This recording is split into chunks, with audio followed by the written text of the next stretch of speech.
शेर और हाथी का अनोखा रूप और वेयरवुल्फ पर हमला।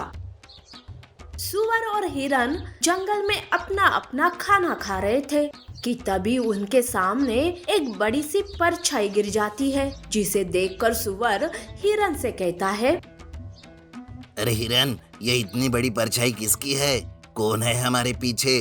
कहीं ये बंदर की कोई शरारत तो नहीं हमें डराने के लिए?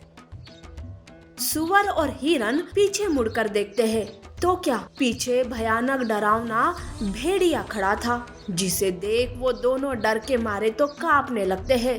तब हिरन कहती है, अरे सुअर भागो, ये तो डरावना भेड़िया है, भागो यहाँ से भागो। वो भेड़िया सुअर को भागने से पहले ही पकड़कर खा लेता है। तब तक हिरन भागते हुए अपनी जान बचाने लगती है। भेड़िया भी हिरन का पीछा करते रहता है और रास्ते में मिले जानवरों को भी मारकर खाते जाता है। तब हिरन भागते हुए मन ही मन सोचती है, अरे बाप रे, ये भेड़िया तो मुझे मारकर ही दम लेगा, मेरा पीछा ही नहीं छोड़ रहा है। चलो मैं अब तो सीधे राजा के पास जाती हूँ। हिरन भागते हुए शेर के पास जाती है और उसे भेड़िए की बात बताती रहती है कि तभी वहाँ पर वो भेड़िया आ जाता है। उसे शेर राजा का कोई डर नहीं था, वो तो हिरन पर हमला करने जाता है। तब शेर उसे रोक कर कहता है, अरे दुष्ट जानवर, मेरे जंगल पर हमला करने की तुमने सोचा भी कैसे? निकल जाओ मेरे जंगल से, मेरे सामने तुम मेरे ही जानवरों को मार रहे हो, तुम्हें तो छोड़ूंगा नहीं। अरे चुप कर, मैं किसी से नहीं डरता, तुमसे तो बिल्कुल भी नहीं। भेड़िया ऐसा कहकर शेर पर हमला बोल देता है।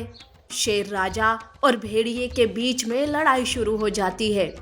वो भेड़िया इतना शक्तिशाली था कि शेर राजा को हरा देता है और हिरन को पकड़कर वहां से जाते हुए शेर से कहता है, देख शेर, मैं तुम्हारे सामने इस हिरन को ले जा रहा हूँ। अगर दम है तो रोक के दिखाओ मुझे। भेड़िया शेर के आंखों के सामने हिरन को ले जाता है और शेर उसका कुछ नहीं बिगाड़ पाता। इस बात से शेर को बहुत ही दुख होता है। उधर भेड़िया दिन ब दिन और भी खतरनाक होते जाता है। तब शेर जल्दी से अपने जंगल के सारे जानवरों को बुलाकर कहता है, सुनो मेरे प्यारे जानवरों, तुम्हारा राजा तुम्हारी रक्षा करने में असमर्थ हो रहा है।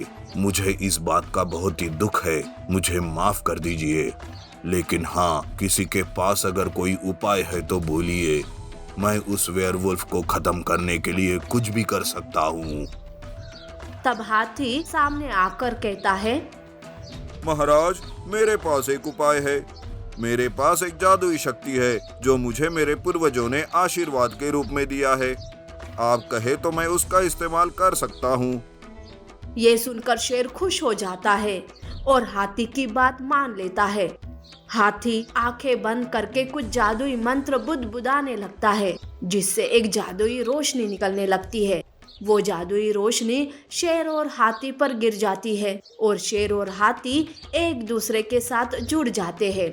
जादुई शक्ति से शेर और हाथी का एक अनोखा रूप सबके सामने आता है, जिसे देखकर बंदर कहता है, वाह, ये तो शेर और हाथी का अद्भुत और अनोखा रूप है। इन दोनों की शक्तियाँ अब एक हो गई है। अब तो उस वेयरवुल्फ की कोई खैर नहीं। उधर भेड़िए को अपने आप पर बहुत ही घमंड आ रहा था कि कोई भी उसे मार नहीं सकता। पर तभी उसके सामने हाथी और शेर आते हैं, जिसे देखकर भेड़िया पहले चकित हो जाता है और कहता है, अरे शेर, ये क्या अपनी हालत कर रखी है? मुझे मारने के लिए ये कौन सा रूप धारण किया? तुम तो पहले ही मुझसे हार गए, फिर भी ये बेवकूफी कर रहे हो। भेड़िया शेर और हाथी पर हंसने लगता है। तब शेर और हाथी उस पर हमला कर देते हैं। फिर से उन दोनों के बीच में लड़ाई शुरू हो जाती है, पर इस बार भेड़िया शेर और हाथी का कुछ नहीं बिगाड़ पा रहा था। भेड़िए का हर वार खाली जा रहा था। शेर और हाथी अब भेड़िए को इतना मारते हैं कि वो अपना दम ही छोड़ देता है। भेड़िया मर जाता है। तब सारे जानवर खुशी से नाचने लगते हैं और शेर और हाथी का जय जयकार करने लगते हैं। इस तरह से दुष्ट का हमेशा हमेशा के लिए अंत हो जाता है। ऐसी और अमेजिंग कहानियों के लिए हमारे चैनल को लाइक और सब्सक्राइब करना ना भूलें। शुक्रिया।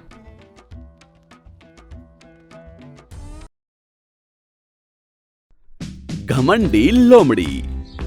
एक घना जंगल था।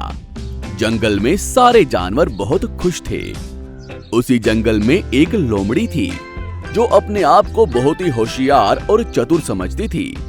सारे जानवर लोमड़ी के इस रवैये से बहुत चिढ़ते थे। कोई भी लोमड़ी से सीधे मुंह बात नहीं करता था और ना ही उसके साथ खेलते थे। पर इन सभी बातों का लोमड़ी पर कोई असर नहीं होता था। वो ना ही अपना ख्याल बदलती थी और ना ही अपनी सोच। एक दिन लोमड़ी अपने मन में सोचती है, अरे मुझे कुछ ऐसा करना चाहिए जिससे सारे जंगल के जानवर और यहाँ तक कि जंगल के राजा शेर भी मेरी तारीफ करें। पर मैं ऐसा करूं क्या? लोमड़ी बहुत सोच में पड़ जाती है पर उसे कुछ भी समझ में नहीं आता। वो कई सारे जानवरों से पूछती है पर कोई भी उससे सीधे मुंह बात नहीं करता। पहले वो बंदर के पास जाती है और पूछती है, अरे ओ बंदर, इधर आ, मुझे तुझसे बात करनी है। अरे लोमड़ी, क्या तुझे इतना घमंड है? सीधे मुंह बुला भी नहीं सकती क्या?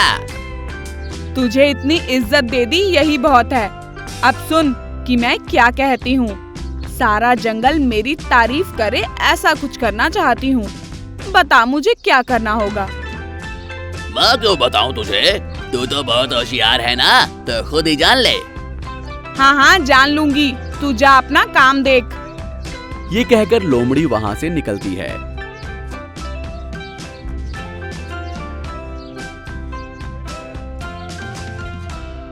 रास्ते में हाथी दिखाई देते हैं। अरे ओ मोटू, इधर आ। क्या कहा? अगर मेरी सूंड से एक खींच कर दूंगा ना तो दूर दूर तक नजर भी नहीं आएगी, समझी? चल जा, रास्ता नाप अपना। ऐसा करते करते लोमड़ी एक हिरण के पास जाती है। तुम एक काम करो, इस जंगल के राजा शेर के पास जाओ। वैसे तुम बहुत होशियार और चालाक हो। तुम राजा जी से दोस्ती कर लो और उसका ध्यान तुम्हारी तरफ खींच लेना। तुम राजा जी की दोस्त बन गई तो सारे जंगल के जानवर तुमसे डरेंगे और तुम्हारी जी हजूरी करेंगे। पर एक बात का ख्याल रखना, राजा जी को सिर्फ सच्चे और ईमानदार दोस्त ही पसंद है। हाँ। हर बार की तरह अपने आप को बहुत होशियार समझती है और बिना हिरण की पूरी बात सुने राजा जी के पास चली जाती है।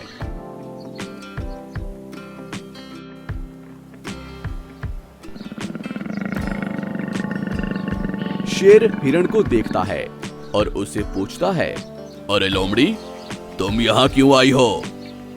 लोमड़ी कुछ कहने ही वाली थी कि शेर की नाक पर एक मक्खी आकर बैठती है। मक्खी को देखकर लोमड़ी अपने मन में सोचती है, अरे वाह, यही मौका है राजा जी के सामने अच्छा बनने का। मैं मक्खी को मार देती हूँ और सीधे सीधे राजा जी के दिल में जगह बना लेती हूँ। ये सोचकर लोमड़ी वहीं पास में पड़ी एक बड़ी सी लकड़ी उठाकर शेर के मुंह पर मार देती है। मक्खी का तो पता नहीं पर शेर बहुत बुरे तरीके से जख्मी हो जाता है। शेर को लोमड़ी पर बहुत गुस्सा आता है। वो लोमड़ी से कहता है, अच्छा तो तू मुझे मारने आई थी? रुक, मैं अभी तेरा काम तमाम करता हूँ। ये कहकर शेर लोमड़ी पर हमला करता है। लोमड़ी को अपनी गलती का एहसास होता है और वो वहाँ से बचकर भाग जाती है और अपनी जान बचा लेती है। ये सब दूर खड़ा हिरण देख रहा होता है और मुस्कुराते हुए वहाँ से चला जाता है। ये कहानी हमें ये सिखाती है कि अपने आप को हद से ज्यादा होशियार समझना किसी बेवकूफी से कम नहीं है। ये हमें मुश्किल में भी डाल सकता है। आपको हमारी ये कहानी कैसी लगी हमें कमेंट बॉक्स में जरूर बताएं और यदि आप ऐसी ही और भी कहानियाँ सुनना चाहते हैं तो हमारे चैनल को सब्सक्राइब करना ना भूलें। शुक्रिया।